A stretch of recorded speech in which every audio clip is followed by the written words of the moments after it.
কারণে তো মিডিয়ার সামনে আসা আমার। কেন এরকম মিডিয়ার কাছে যাই কিন্তু আমার সংসারটা এলোমেলো হয়ে গেছে। এরকম মিডিয়ার সামনে যাই আমার সংসারটা এলোমেলো হয়ে গেছে না। আমার ভালোবাসার মানুষ তো সে, আমি তো সম্রাট শাহজাহান না যে আমি। মুস্তাক আঙ্কেল, আপনাকে হাত অনুরোধ করে বলতেছি, যেভাবে হোক আইসা আমার সংসারটা একটু বাঁচিয়ে দেন। 1 মিনিটের জন্য হলেও আমার সংসারটা বাঁচানোর জন্য আপনারা। মুস্তাক তিশাকে যে নিয়ে আলোচনা চলছিল, সমালোচনা চলছিল, সে বিষয়ে আপনারা সকলে জানেন। জানলেও কিন্তু নতুন করে এই মুস্তাককে নিয়ে আরও কিছু বিস্ফোরক মন্তব্য করেছেন মানুষ, বিশেষ করে সমালোচনা করেছেন। সে বিষয়টি হলো যে মুস্তাক তিশার কারণে অসংখ্য মানুষের সংসার ভেঙে যাচ্ছে আজ শুধু মুস্তাক তিশার কারণে।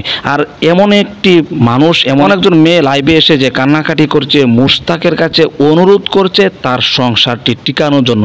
তো মুস্তাক কিভাবে তার সংসার টিকাবে আর তার সংসার মুস্তাকের কারণে কিভাবে ভেঙে গেল, বিস্তারিত ভিডিওতে আপনাদেরকে প্রমাণ সহকারে দেখাবো। প্রিয় দর্শক, সে বিষয়ে মুস্তাক কি বলেছেন এই বিষয়গুলো থাকবে ভিডিওতে। এই জন্য ভিডিওটি কিন্তু খুবই গুরুত্বপূর্ণ, 1 সেকেন্ডেও না টেনে ধৈর্য সহকারে শেষ পর্যন্ত দেখবেন।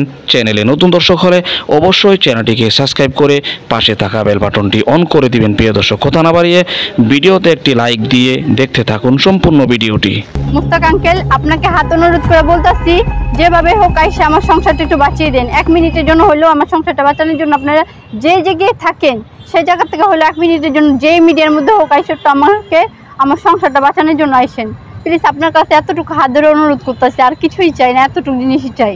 আমার কথায় না আসুক, আপনারা যদি বলেন অবশ্যই আসবে। এই কারণে তো মিডিয়ার সামনে আসা আমার। কেন এরকম মিডিয়ার কাছে যাই কিন্তু আমার সংসারটা এলোমেলো হয়ে গেছে। এরকম মিডিয়ার সামনে যাই আমার সংসারটা এলোমেলো হয়ে গেছে না।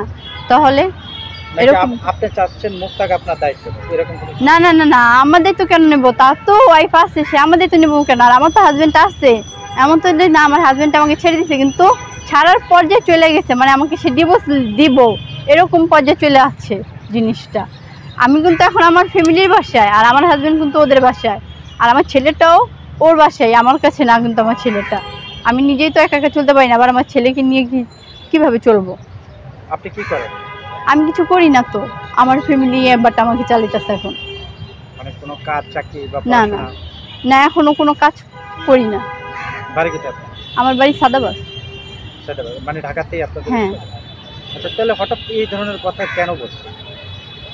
মানে একটা মানুষকে না জেনে কি এটা কতটুকু বলার কারো বিষয় না?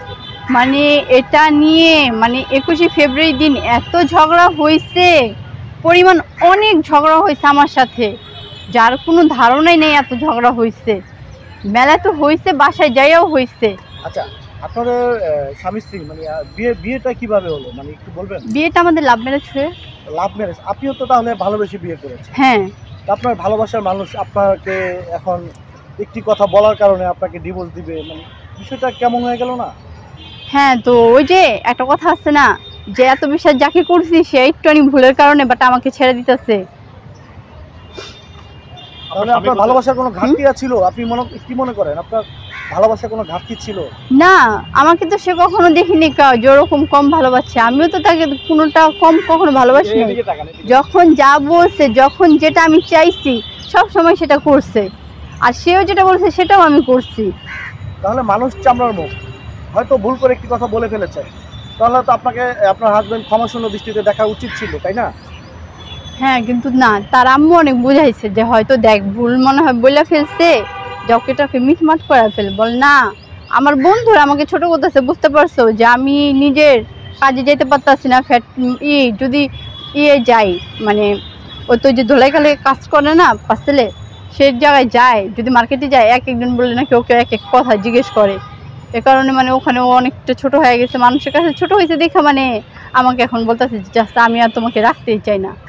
আচ্ছা, এখন আপনার স্বামীর উদ্দেশ্যে আপনি কোনো কিছু বলতে চান? আমার স্বামীর উদ্দেশ্যে এই প্রথম যেটা বলছি সেটাই বলতে চাই, যে আমি একটা ভুল করে ফেলছি, আমাকে মাফ করে দাও, আর কিছুই চাই না। আর একটা কথা বলতে চাইতেছি, সবসময় মিডিয়ার সামনে বলছি যে যেভাবে হোক একটু জানি মুস্তাক আঙ্কেল আইসা আমার এটাকে একটু সমাধান করে দেওয়া যায়, এটাই আমি একটাই অনুরোধ, আর কোনো কিছু অনুরোধ না তার কাছে। আচ্ছা, আমার একটা প্রশ্ন, সেটা হলো আপনার স্বামী এখন আপনার একটা ভুলের কারণে আপনাকে সে ডিভোর্স দিয়ে দিবে, রাখবে না, আপনার স্বামী কি কোনো পরকীয়া জড়িত আছে কিনা?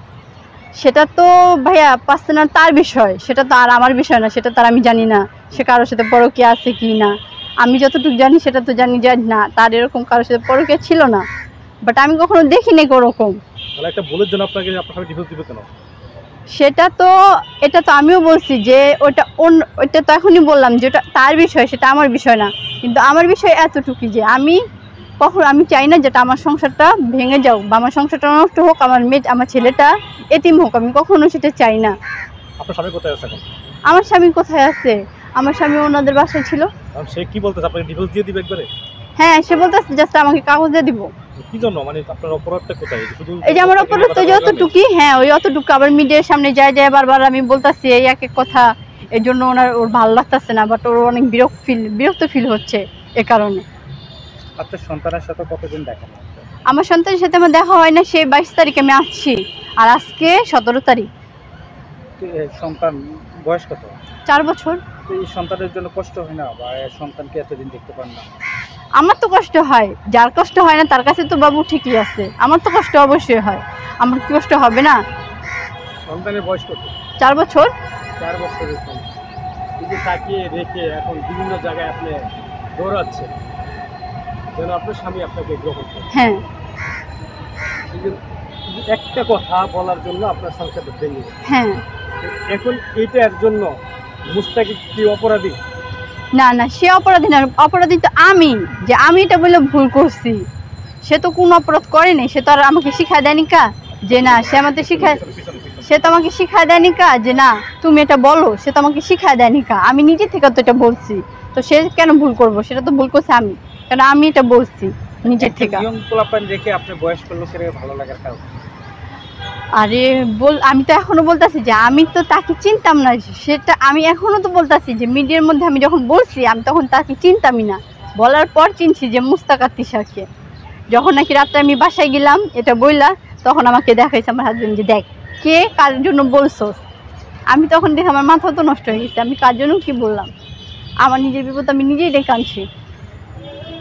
আচ্ছা, আর যদি মোস্তাক যদি আপনি যেহেতু সে তো জানে যে আপনি তার জায়গায় থাকলে, যদি মোস্তাক সেই প্রস্তাবটা আপনি দিতে? না না, এটা কখনো সম্ভব না। তিশার যেরকম রুচি সবার কি সেরকম রুচি থাকে নাকি? একদমই না। সে তার বয়স আর আমার বয়স, এটা কতটা ম্যাচিং। আপনি তো বলেছেন যে তিশার জায়গায় যদি আমি থাকতাম তাহলে। আমি তো তখন বলছি, না বুঝা বলছি, আমি তো তখন বুঝতেই পারিনি যে তিশার মুস্তাক কে। এখনো তো বলতেছি এটা বারবার যে মুস্তাক আর তিশাকে আমি জানি না, এখন সে জানি যে মুস্তাক আর তিশা কে, একটা বয়স্ক মানুষ। প্রিয় দর্শক, আশা করি সম্পূর্ণ ভিডিওটি দেখলেন। ভিডিও দেখে অবশ্যই বুঝতে পেরেছেন এই মুস্তাক তিশার বিবাহকে কেন্দ্র করে কিন্তু অনেক সমালোচনা চলছে। কিছুদিন আগে আপনারা সকলেই জানেন এই মুস্তাক যে অল্প বয়সের মেয়েকে বিয়ে করেছে, এত বছর বয়স, এত বেশি বয়স থাকার কারণে এই বিষয়টিকে কেন্দ্র করে কিন্তু সাধারণ কিছু সংসারের ভিতরে গরমিল সৃষ্টি হয়েছে, এমনকি সংসার ভেঙে যাচ্ছে। এই লাইভে এসে যে মহিলা কান্নাকাটি করে যে কথাগুলো বলেছেন, বিষয়গুলো আপনারা শুনেছেন।